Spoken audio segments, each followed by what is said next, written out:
ನಾಡಿನೆಲ್ಲೆಡೆ ವರಮಹಾಲಕ್ಷ್ಮಿ ಹಬ್ಬವನ್ನು ಅತ್ಯಂತ ಸಡಗರ ಸಂಭ್ರಮ ಹಾಗೂ ಶ್ರದ್ಧಾ ಭಕ್ತಿಯಿಂದ ಆಚರಿಸಲಾಯಿತು. ಬೆಳಗ್ಗಿನಿಂದಲೇ ಮಹಿಳೆಯರು ಮನೆಗಳನ್ನು ಸ್ವಚ್ಛಗೊಳಿಸಿ ಬಣ್ಣ ಬಣ್ಣದ ರಂಗೋಲಿ ಬಿಡಿಸಿ ತಳಿರು ತೋರಣಗಳಿಂದ ಅಲಂಕರಿಸಿ ವರಮಹಾಲಕ್ಷ್ಮಿ ದೇವಿಯ ಪ್ರತಿಷ್ಠಾಪನೆ ಮಾಡಿ ವಿಶೇಷ ಪೂಜೆ ಸಲ್ಲಿಸಿದರಲ್ಲದೆ ಕುಟುಂಬದ ಸುಖ ಸಮೃದ್ಧಿ ಆರೋಗ್ಯ ಐಶ್ವರ್ಯ ಹಾಗೂ ಸೌಭಾಗ್ಯಕ್ಕಾಗಿ ಶ್ರದ್ಧೆಯಿಂದ ವ್ರತಾಚರಣೆ ಮಾಡಿದರು.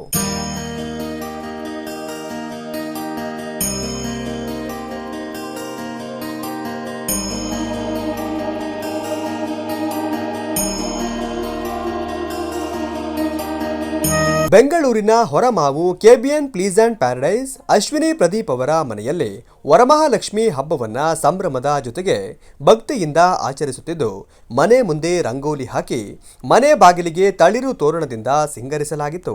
ಕಳಸಕ್ಕೆ ಹೊಸ ಸೀರೆ ಕಟ್ಟಿ ಬಣ್ಣ ಬಣ್ಣದ ಹೂ ಮತ್ತು ವಿದ್ಯುತ್ ದೀಪಗಳಿಂದ ಅಲಂಕರಿಸಿ ವಿವಿಧ ಬಗೆಯ ಹಣ್ಣು ಸಿಹಿ ತಿನಿಸುಗಳನ್ನು ಸಮರ್ಪಿಸಿದರು.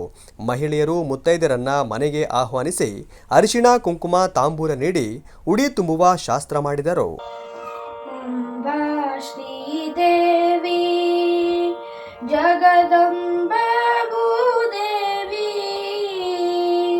ಅಂಬಾ ಮಹಾಲಕ್ಷ್ಮಿ ಜಗದಂಬಾ ಗೃಹಲಕ್ಷ್ಮಿ ಅಂಬಾ ಶ್ರೀದೇವಿ ಜಗದಂಬಾ ಭೂದೇವಿ ಅಂಬಾ ಮಹಾಲಕ್ಷ್ಮಿ ಜಗದಂಬಾ ಗೃಹಲಕ್ಷ್ಮಿ ಅಲಂಕಾರ ಸೌಂದರ್ಯ ಶ್ರೀ ಚಕ್ರವಾಸಿನಿ ಅಲಂಕಾರ ಸೌಂದರ್ಯ ಶ್ರೀ ಚಕ್ರವಾಸಿನಿ ವರಮ್ಯೂ ಮಾತಲ್ಲಿ ವರಲಕ್ಷ್ಮೀ ದೇವಿ ಅಂಬಾ ಶ್ರೀದೇವಿ ಜಗದಂಬಾ ಭೂದೇವಿ ಅಂಬಾ ಮಹಾಲಕ್ಷ್ಮಿ ಜಗದಂಬಾ ಗೃಹಲಕ್ಷ್ಮಿ.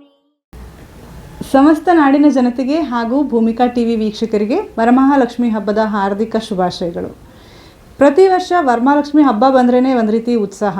ಬೆಲೆ ಎಷ್ಟೇ ಏರಿಕೆ ಆದರೂ ಕೂಡ ವರಮಹಾಲಕ್ಷ್ಮಿ ಹಬ್ಬ ಆಚರಣೆ ಮಾಡೋದನ್ನು ನಿಲ್ಲಿಸೋದಿಲ್ಲ.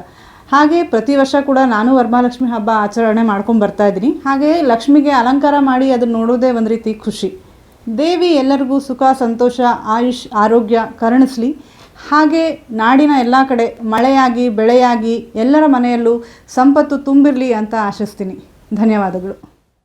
ಒಟ್ಟಾರೆ ಅಗತ್ಯ ವಸ್ತುಗಳ ಬೆಲೆ ಏರಿಕೆ ನಡುವೆಯೂ ಮನೆಗಳಲ್ಲಿ ವರಮಹಾಲಕ್ಷ್ಮಿ ಮೂರ್ತಿ ಪ್ರತಿಷ್ಠಾಪಿಸಿ ಹಬ್ಬವನ್ನು ಸಂಭ್ರಮದಿಂದ ಆಚರಿಸಿದರು.